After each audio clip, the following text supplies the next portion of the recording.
आप सबको खुश आमदीद। बहुत शुक्रिया वक्त देने का। खुदावंद आपको बहुत बरकत दे। आज हमारा 2024 का पहला दिन है। मैं ये वीडियो बनाने का मकसद 4-5 चीज़ों के ऊपर मुश्तमिल है।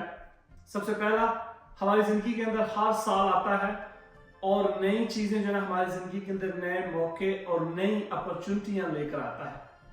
सवाल आपसे ये है कि आप किस तरह उस मौकों को और उस अपॉर्चुनिटी जो आपको मिलती है उसको किस तरह आप यूटिलाइज करते हैं। दूसरा ये है कि क्या आपने जो 2023 के अंदर सीखा जिसको आपको छोड़ देना है और 2024 के अंदर आपको बदलाव और चेंज लेकर आना है। हर एक शख्स जो है ना वो अपनी जिंदगी के अंदर अच्छाई चाहता है। एक जापानीज 53 ईयर ओल्ड जो है एक औरत थी, उसका ख्वाब था कि मुझे माउंट एवरेस्ट जो नेपाल के अंदर सबसे बड़ी पहाड़ी उसके ऊपर जाना है। तो उसने पैक किया, ट्रेनिंग करती रही और आखिरकार वो पहुंच गई। लेकिन जब वो ऊपर पहुंच गई तो बहुत एक्साइटेड हुई, तो अचानक उसका जो है वो मास्क निकल गया और उसके पास ताकत नहीं थी कि वो वापस आ सके और वहां पर डेथ वैली के अंदर उसकी मौत हो गई। हमें जो है ना वो ये कोई बहुत बड़ी बात नहीं कि चीज को पा लेना। बहुत बड़ी बात यह है कि फिर ये भी सोचना कि हम वापस कैसे आ सके। ये हम सीखते हैं कि हम किस तरह बड़े बड़े गोल बनाते हैं, लेकिन सबसे इंपॉर्टेंट चीज है कि आप किस तरह उसे अपनी जिंदगी के अंदर स्मॉल छोटी मकदार के अंदर चीज को लेकर आकर कैसे आप उसको पूरा करते हैं।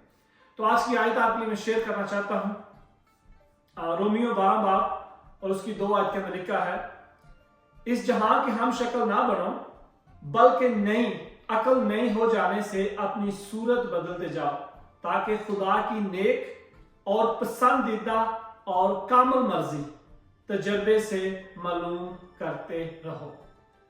इसके अंदर जो है वो 4-5 एलिमेंट दिए गए हैं। सबसे पहले वो बयान करते हैं कि जहां के जो दुनिया वैसा आप मत बनो, पहली चीज। दूसरी, दुनिया के हम शक्ल ना बनो, और दुनिया से फिर वो सीधा अकल के ऊपर आता है। जैसे वो दुनिया को छोड़ता है, इस जहां के हम शक्ल ना बनो बल्कि अकल नई हो जाने से अपनी सूरत भी बदलते जाओ। जब हमारे अंदर नई सोच और नई अकल आती है तो हमारी सूरत जो है वो बदल जाती है। अगर आप डिप्रेस होंगे, परेशानी के अंदर होंगे, दुख के अंदर होंगे, तकलीफ के अंदर होंगे, अगर फॉर एग्जाम्पल अगर कोई शख्स जो है वो हर वक्त गलत कामों के अंदर पड़ा है तो उसके चेहरे के ऊपर भी आप देख सकते हैं कि उसके अंदर खुशी या रौनक नहीं है। तो लिखा है कि जिस तरह तुम्हारी अकल चेंज हो जाए वैसे ही तुम्हारी सूरत भी बदलती जाए, ताकि खुदा की नेक और पसंदीदा और कामिल मर्जी तजर्बे से मालूम करते रहो। अगर किसी चीज में हमें तजर्बा ही नहीं है तो हम उसके बारे में कुछ भी नहीं कह सकते। लेकिन अगर आज आपको 5-10 साल मसीह के अंदर चलते हो गए और फिर भी आप पूरी तरह रीन्यू नहीं हो रहे, आपका ब्रेन पूरी तरह रीन्यू नहीं हो रहा, आप पूरी तरह तब्दीली और चेंज नहीं लेकर आ रहे, तो इसका मतलब यह है कि हमें रिपेंट करना है, हमें तौबा करनी है।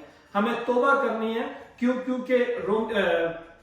दूसरे क्रंथियों के अंदर लिखा है कि जो दुनिया की गम है वो मौत पैदा करता है, लेकिन खुदा का जो गम है, जो रूहानी या सच्चाई का जो ईमानदारी का जो गम है, वो हमारे लिए ऐसी तौबा पैदा करता है जिसका नतीजा हमेशा की जिंदगी होती है। और दुनिया का गम हमारे लिए मौत पैदा करता है। तो आप जो है ना उससे तौबा करें, उससे छुटकारा पाएं। क्योंकि खुदा ने आपको आजाद कर दिया है। और अगर आज आप फिर गुलामी के अंदर चल रहे हैं तो इसमें ना तो खुदा की गलती है और ना जो पाक कलाम शेयर करते हैं उनकी, ना बाइबल की। ये इसमें मैं खुद ही जो है ना अपने सारे जो बैग उसे लमका कर फिर रहा हूं। तो ये बड़ा इंपॉर्टेंट है कि हमें पूरे जो बैग हमने लटकाए हुए हैं अपने साथ, अपने जहन के साथ, खुदा चाहता है कि हम उसको साफ करें और बिल्कुल प्योर नया बनकर उसके पास आए। तो खुदा आपसे बहुत मोहब्बत करता है।